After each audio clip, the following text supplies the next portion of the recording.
A partir do versículo 23, nós vamos ler a partir do versículo 31, tá bom? Eu quero pedir para Victoria Bassotto, ler para nós, Vic, por favor, do versículo 23 até o versículo 31. Fiquem bem atentos à leitura. Oi, pastor. Capítulo 4 do 23, isso? Isso. Assim que foram libertos, Pedro e João voltaram ao lugar onde estavam os outros irmãos e lhes contaram o que os principais sacerdotes e líderes tinham dito. Ao ouvir o relato, todos os presentes levantaram juntos a voz e oraram a Deus. Ó soberano Senhor, Criador dos céus e da terra, do mar e de tudo que neles há. Falaste muito tempo atrás, pelo Espírito Santo, nas palavras de nosso antepassado Davi, teu servo. Por que as nações se enfureceram tanto? Por que perderam tempo com planos inúteis? Os reis da terra se prepararam para guerrear. Os governantes se uniram contra o Senhor e contra o seu Cristo. De fato, isso aconteceu aqui, nesta cidade, pois Herodes Antipas, o governador Pôncio Pilatos, os gentios e o povo de Israel se uniram contra Jesus, teu santo servo, a quem ungiste. Tudo o que fizeram, porém, havia sido decidido de antemão pela tua vontade. E agora, Senhor, ouve as ameaças deles e concede a teus servos coragem para anunciar a tua palavra. Estende tua mão com poder para curar, e que sinais e maravilhas sejam realizados por meio do nome de teu santo servo Jesus. Depois dessa oração, o lugar onde estava reunido tremeu, e todos ficaram cheios do Espírito Santo e pregavam corajosamente a palavra de Deus. Amém, amém, Vic, obrigado.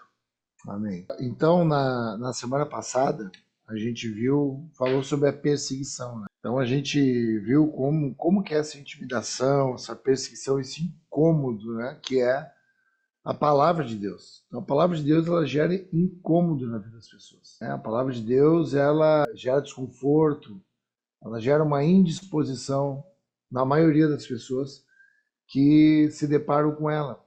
E aqueles homens, eles são a expressão da palavra de Deus. Então, a palavra de Deus gera esse movimento de perseguição gratuita, porque é ilógico, né?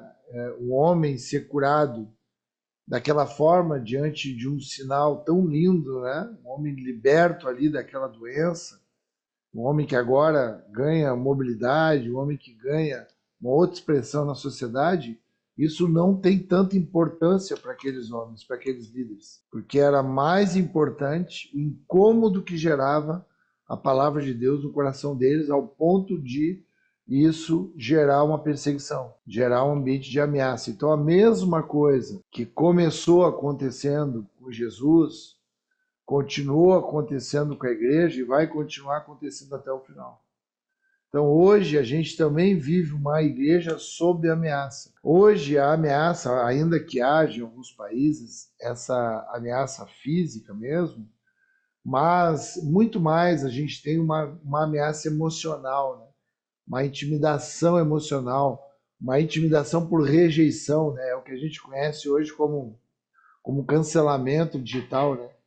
Pessoas são canceladas ali, então é uma ameaça de rejeição, né?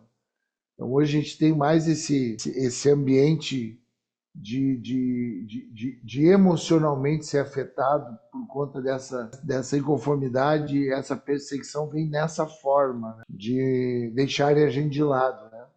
Dificilmente vai vir com uma agressão, ainda que também aconteça. Então a gente viu que uma das promessas para a igreja é a perseguição. A igreja do nosso Senhor Jesus Cristo é uma igreja perseguida. É uma igreja sofrida, é uma igreja injustiçada, é uma igreja da minoria. E isso também são alicerces lançados pelos apóstolos. Se a gente pudesse dar um título para essa aula de hoje, nós daríamos esse título como a igreja primitiva tendo coragem para ser perseguida. Porque para sofrer essa perseguição, para entender essa perseguição, nós precisamos antes ter coragem. E aqui nessa aula de hoje, a gente vai ver uma igreja corajosa, uma igreja com força para poder passar por todas essas situações. A primeira coisa que os irmãos fazem quando saem daquela situação de dificuldade, de ameaça, ameaça de morte mesmo, né? De sentença de prisão, passaram uma noite toda aprisionados ali, tendo a liberdade deles cerceada. Primeira coisa que eles fazem é ir falar com os irmãos. E aqui é lindo, né? Aqui é lindo. Qual é a primeira coisa que a igreja faz quando ela está sob ameaça? Debaixo de ameaça? Vai procurar os irmãos. Às vezes o que a gente faz é o contrário, né? Às vezes a gente não nem tem essa consciência com os irmãos e aí a gente sai de perto dos irmãos. A gente foge dos irmãos. Vai procurar outras coisas para nos consolar. Existem muitos outros elementos que podem gerar algum tipo de conforto e consolo nessa hora. Mas nenhum lugar é seguro e nos fortalece ao ponto de nos amadurecer como a igreja do Senhor, como a vida dos irmãos, a família da fé. Então, o que eles fazem? Imediatamente que eles saem daquele ambiente ali desconfortável, eles já vão lá procurar os irmãos. Por quê? Porque nós vimos lá no capítulo 2 que já havia a primeira coisa que o Espírito Santo fez, quando desceu naquele lugar, e já houve ali aquela zombaria, aquela dúvida. A primeira coisa que o Espírito Santo faz é reúne eles para eles começarem a andar juntos, perseverando na comunhão, na doutrina, no partir do pão, nas orações. Então já existe um ambiente de família formado para que esses irmãos tenham um lugar de segurança, um lugar de referência. Então escreve aí, a referência é a família, família da fé, fé em Jesus Cristo. Então essa é a nossa referência. A referência não é a família parental, referência não é o nosso casamento, referência não são os nossos filhos, não são os nossos pais. A referência da igreja é a família da fé. Gente que está conectada pelo mesmo Espírito, por um chamado de Deus. Então eles vão e se reúnem com essas pessoas e contam, relatam e compartilham. Então a primeira coisa que a gente faz quando a gente se reúne é compartilhar o que está acontecendo. Então a gente compartilha, não é só se reunir, é se reunir com a pró-iniciativa, com a pró-atividade de compartilhar o que está acontecendo. Então, quando a gente vem de uma perseguição na nossa empresa, uma perseguição na nossa vida, uma perseguição que às vezes está acontecendo no nosso casamento, uma perseguição, uma perseguição é um ambiente espiritual de ameaça. Então, sempre que nós nos sentimos ameaçados, vai para a igreja, procure os seus irmãos. Amém, queridos? Então, a ameaça é para que os irmãos se reúnam. Tudo é motivo para os irmãos se reunir. Sobretudo, um ambiente de ameaça. Veio uma ameaça, veio um medo, veio uma situação trágica, procure os teus irmãos. E compartilha com os teus irmãos. Depois de compartilhar, o que eles fizeram ali? Levantaram a voz unânimes em oração. Então escreve aí. Houve uma ameaça, procure os teus irmãos, procure a igreja. Procurou a igreja, compartilha o que está acontecendo. Compartilhou o que está acontecendo, agora essa igreja se levanta em oração. Irmãos, como é importante uma igreja que ora, uma igreja que clama, uma igreja que levanta a voz. Juntos, unanimemente, todos. Como é difícil a gente nas vigílias de oração, nas reuniões de oração, a gente ficar todo mundo ali envolvido na oração, buscando a presença de Deus mesmo, de todo o nosso coração. Como é difícil a gente manter o foco, como é difícil a gente parar em algum momento assim e buscar as coisas de Deus e ter um ambiente completamente entregue e rendido naquele lugar de oração. A gente precisa submeter a nossa vida a isso. A gente precisa de forma intencional e com força. O reino de Deus é ganho com esforço. Há um esforço para a gente ficar submetido ao ambiente de oração. Unânimes, eles levantam a voz, eles começam a orar, e eles começam a clamar. E a primeira coisa, o primeiro princípio que aparece desse clamor, desse levantar de vozes ali naquele momento ali de grande dificuldade, de grande perseguição, de grande ameaça e intimidação, É o princípio da soberania. Então escreve aí, princípio da soberania. Começa a aparecer, agora começa a discorrer, nós vamos estudar a respeito desse princípio da soberania de Deus. Então, sob ameaça, debaixo de dúvida, debaixo de intimidação, perigo de morte, desânimo no coração, procura a igreja, compartilha, ora e se estabelece o princípio da sabedoria na nossa vida. O princípio da sabedoria é submissão ao que Deus está fazendo. Porque é difícil a gente compreender o que Deus está fazendo quando a gente está debaixo de perseguição. Quando a nossa alma está afligida, quando o medo bate na nossa porta, quando a notícia da tragédia ela vem nos assediar. E esse princípio, nessa hora, irmãos, ele precisa estar completamente estabelecido no nosso coração. Hoje é uma aula do ETAP, que esse princípio da soberana vontade de Deus, o princípio da soberania total e restrita do Senhor, vai se estabelecer na tua vida e na minha vida. E na nossa vida como igreja. Amém, queridos? Em nome de Jesus, o princípio da soberania. Então eles falam, tu, soberano Senhor, fizeste o céu, a terra, o mar e tudo que neles há. Então, nesse momento aqui, eles estabelecem aqui a soberana vontade de Deus. Ele diz, Senhor, tudo é teu. Tu és o Senhor de autoridade nos céus, na terra, no mar, em tudo que é lugar. Tu reina, tu és soberano. Essa é a nossa oração, querido. Vamos orar junto agora nessa noite aqui. Vamos treinar essa oração aqui, irmãos. Vamos deixar essa oração aqui latente no nosso espírito aqui, para quando ele for necessário a gente buscar essa oração. Tu, soberano Senhor, tu sabes todas as coisas. Tu fizestes os céus, a terra, o mar e tudo que neles há. Tu reinas sobre todas as coisas. Nada foge ao teu controle. Tu tens os teus olhos abertos. Tu tens a tua mão estendida em direção do teu povo. Eu sou teu povo. Essa vai ser a nossa oração, irmãos. Uma oração selada no nosso espírito, que estabelece a soberania de Deus, o princípio da soberania. Esse princípio, como todos os princípios de Deus, eles são imutáveis, eles são absolutos, eles são inabaláveis. Por isso que quando a gente está por abalar-se, esse princípio nos firma. Aleluia! Glória a Deus. Agora a sequência que vem, né? Porque tu pode estar escrevendo uma sequência aí, viu? Uma sequência de sob ameaça, busca a igreja, compartilha, ora, estabelece nessa oração esse espírito que vai levar a soberania de Deus, e aí, num momento subsequente, busca a palavra de Deus. Escreve aí agora. Palavra de Deus. Então, a palavra de Deus também é. Então, eles lembram da palavra. Por isso que é importante nós estudarmos a palavra, nós conhecermos na palavra, nós termos a palavra enraizada na nossa mente, inculcada e guardada no nosso coração. O salmista diz, guardei a tua palavra no meu coração para não pecar contra ti. Guardar a palavra no coração.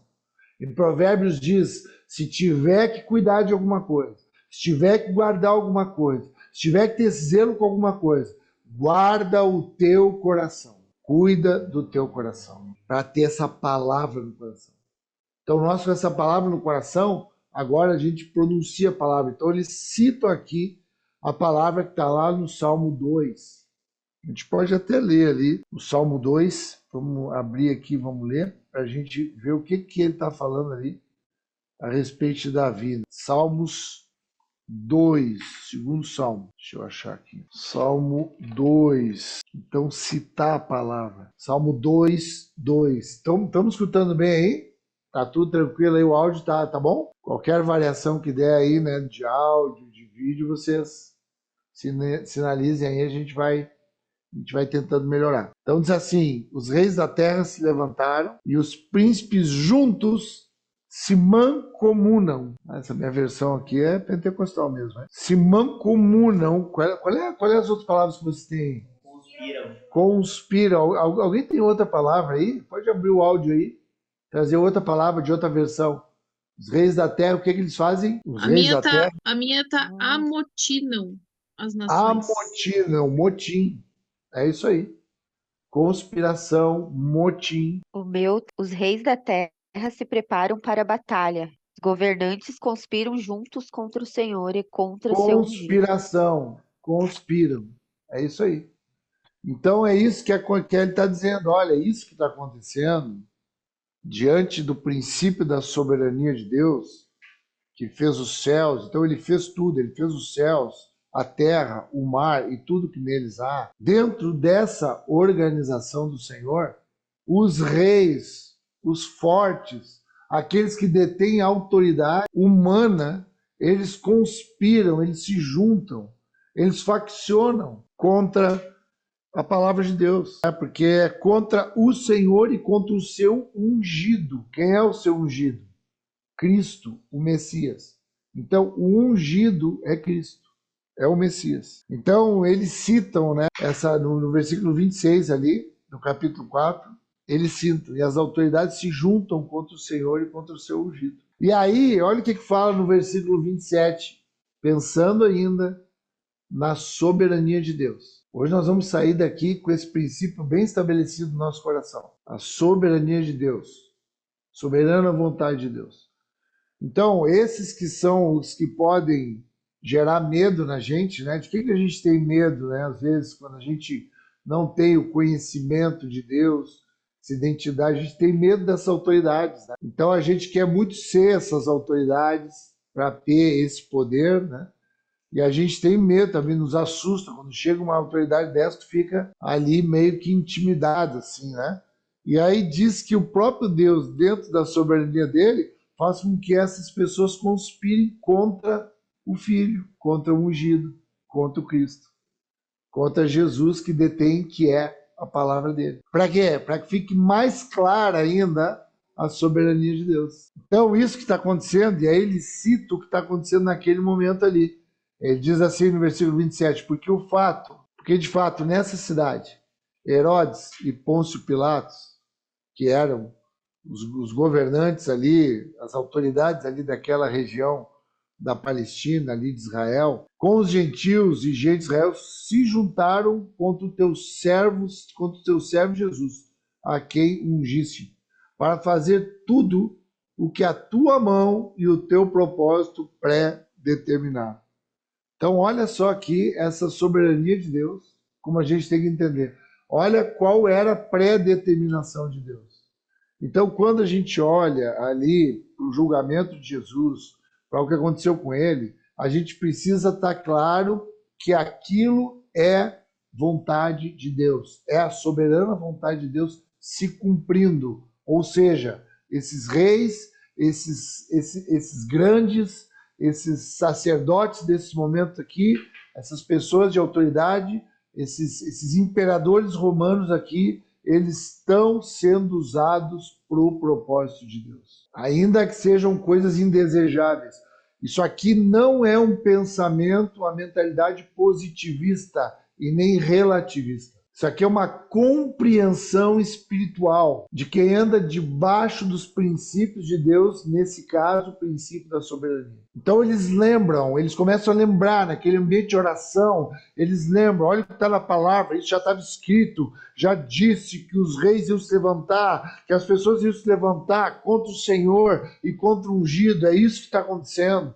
A oração é para isso que já foi dito, fique claro no nosso coração. E que a gente possa ser lavado daquele medo que está chegando, daquela dúvida que está latente. Sabe, irmãos, aquela coisa no casamento da gente vai chegando, parece que está tudo errado. Às vezes os filhos da gente, lá no trabalho, no ambiente que a gente está vivendo, as coisas estão chegando, tem que vir esse princípio aí, tem que ficar claro. Não, isso é o Senhor sabe.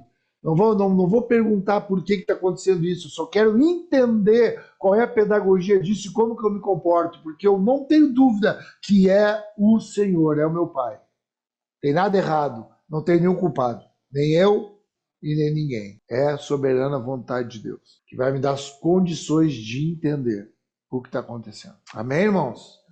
Graças a Deus. Então é essa vontade soberana do Senhor. Entendendo isso, agora olha a petição deles. Então aqui tem uma ordem de oração. Então a oração ela tem uma ordem. A primeira parte é uma adoração. Então escreve aí. Tem uma adoração. Tem um ambiente que a gente entra na presença do Senhor adorando, reconhecendo, depois louvando o Senhor. A adoração é reconhecer o que Ele é. Tu és soberano. Depois o louvor é reconhecer o que Ele fez, o que Ele faz.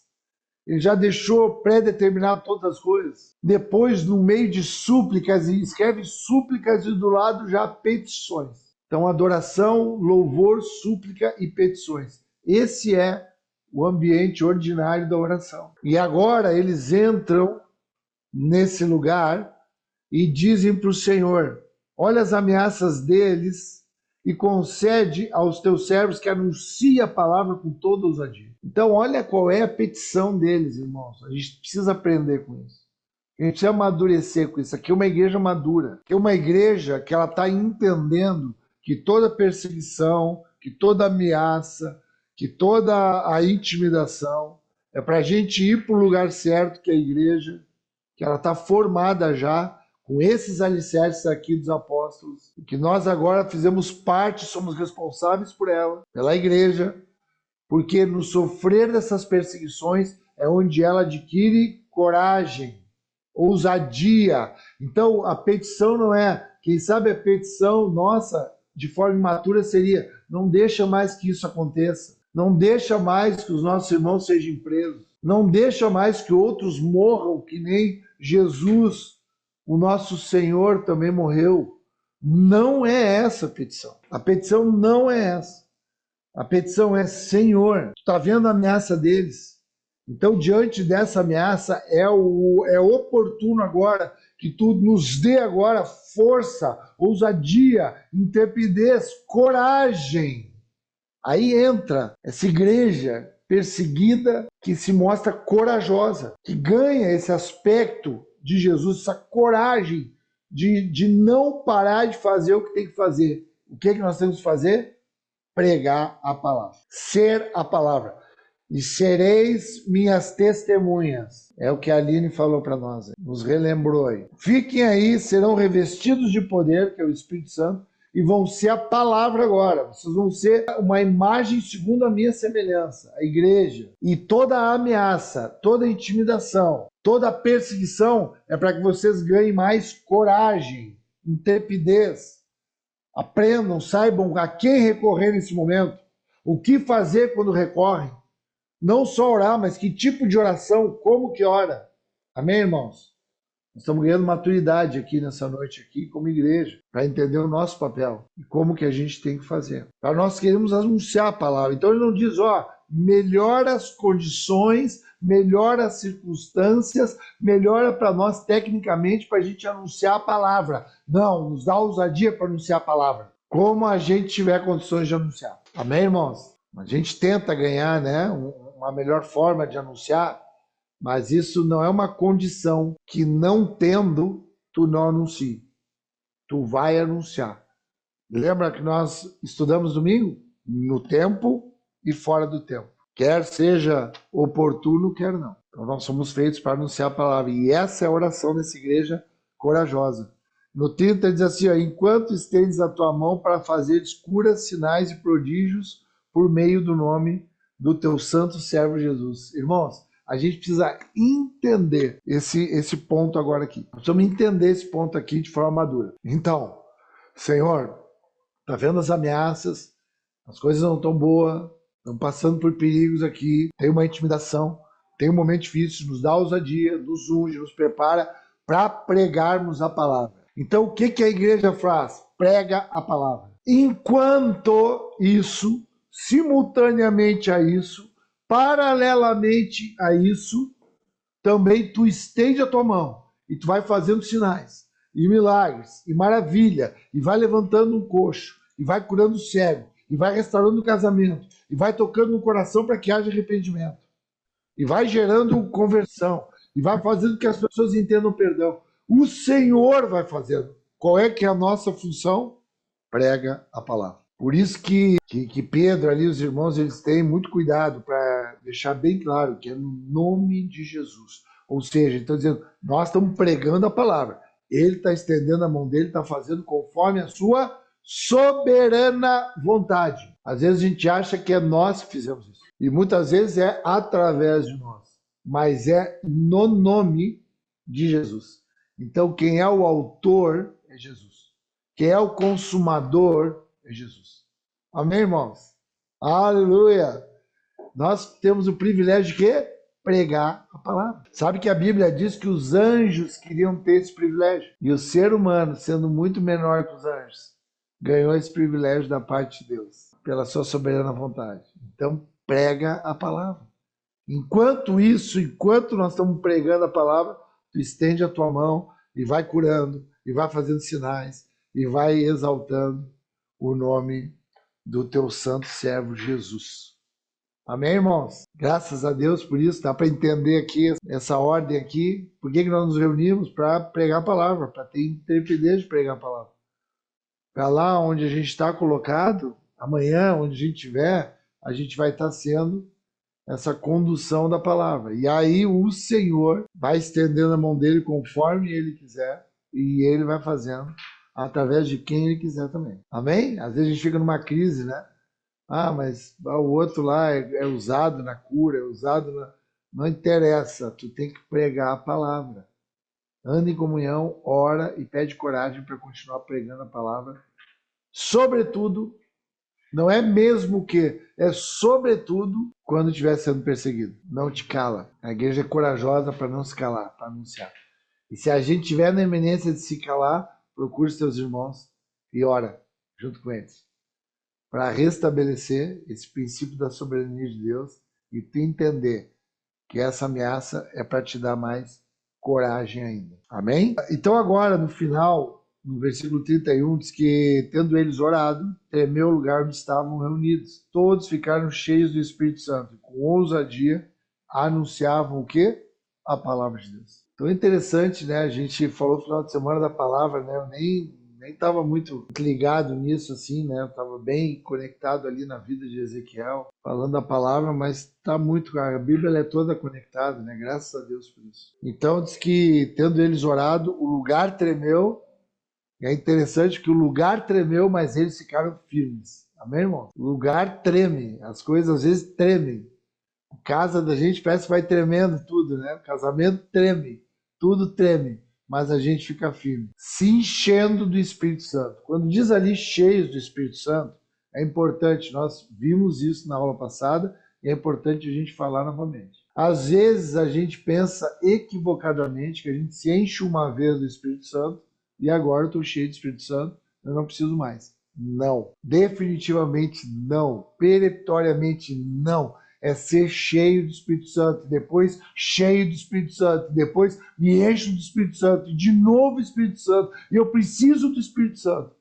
Eles são cheios do Espírito Santo em todo o tempo. Lá em Pentecostes, cheio do Espírito Santo, depois Pedro vai falar ali, fala cheio do Espírito Santo. Agora eles estão aqui nesse momento de oração, de compartilhamento aqui, e ficam cheios do Espírito Santo. O que é ser cheio do Espírito Santo na prática? O que é?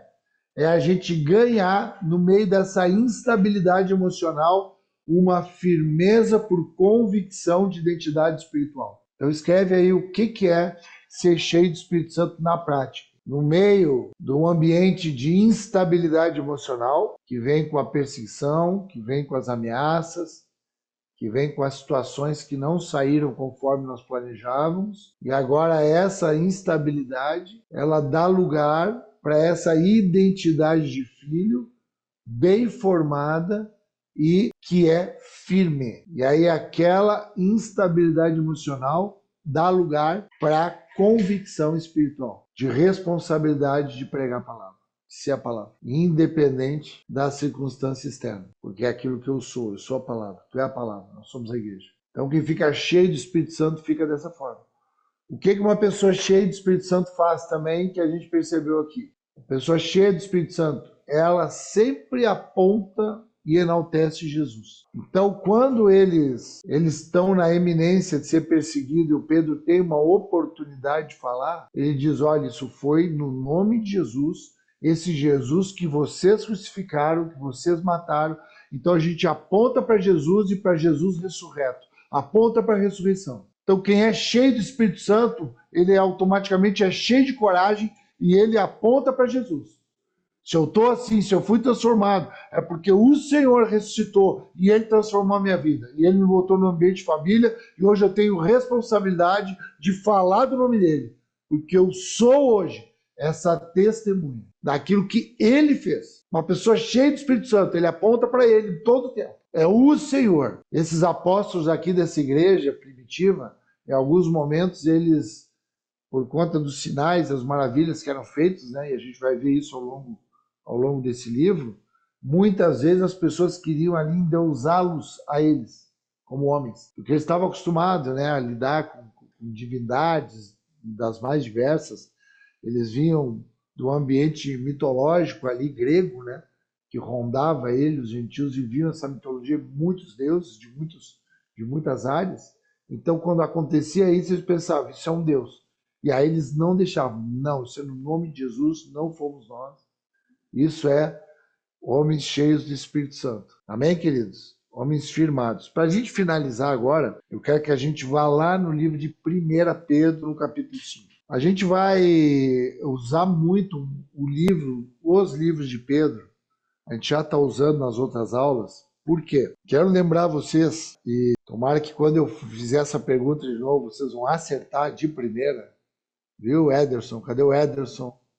Taena, cadê a Taena? Tá lá, isso aí, Taena. Não fecha, fica firme aí. Não fecha o vídeo, aguenta firme aí. Esse livro aqui, que são os atos, né, ali dos apóstolos, mas que seria muito mais aqui, os atos do Espírito Santo do que dos apóstolos propriamente dito, porque os apóstolos aqui que são citados, são protagonistas, é Pedro e Paulo. Então, o Pedro, a gente vai ver ele, como a gente está vendo agora, até o capítulo 12. Depois do capítulo 13 até o final, até o 28, aí vai ser o Paulo. Então, por isso que a gente vai interligar e relacionar muito com as cartas de Pedro.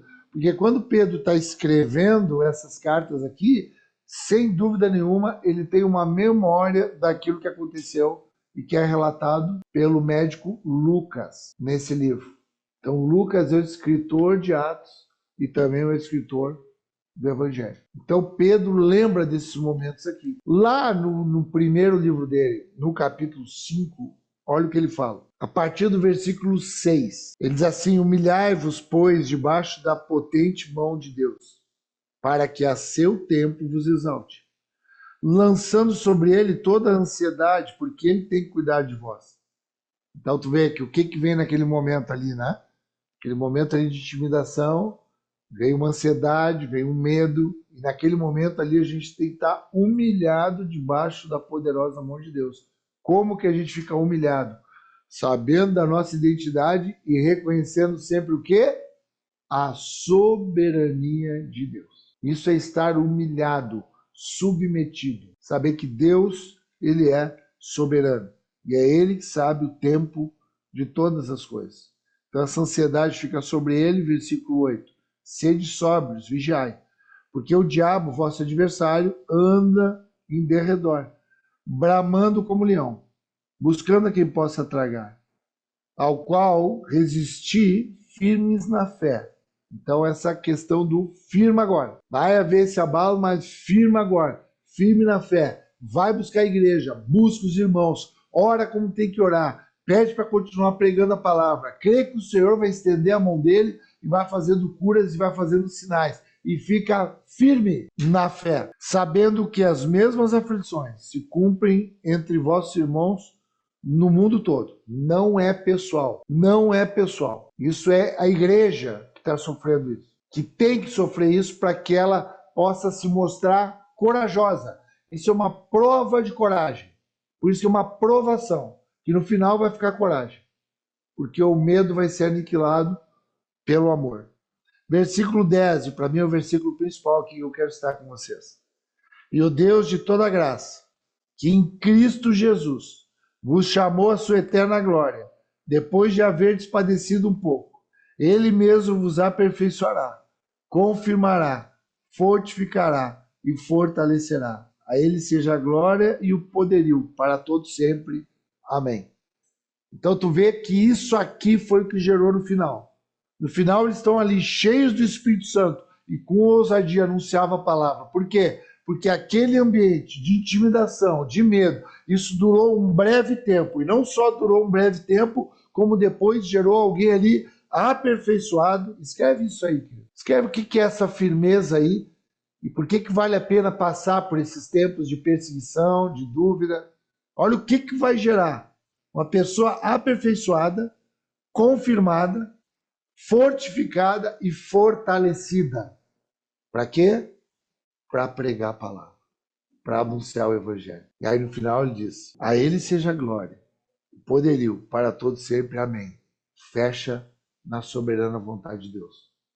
Eu creio que aqui ele estava lembrando daquele momento, lembrando daquela oração com os irmãos, e estava ensinando aqui. Estava dizendo: fica firme, fica sóbrio, vai para o lugar certo. Não sai da comunhão. O diabo está ao derredor, bramando para tragar alguém. Quer que ele traga? Quem sai da comunhão. Fica na comunhão, porque é nesse ambiente aí que tu vai ficar firme e tu vai conseguir entender que essas aflições estão acontecendo em todo mundo. Não é pessoal. E aí depois tu vai entender que tu é chamado em Jesus Cristo. E esse tempo que tu padece é um breve tempo. E depois isso te aperfeiçoa, te confirma, te fortalece e te fortifica.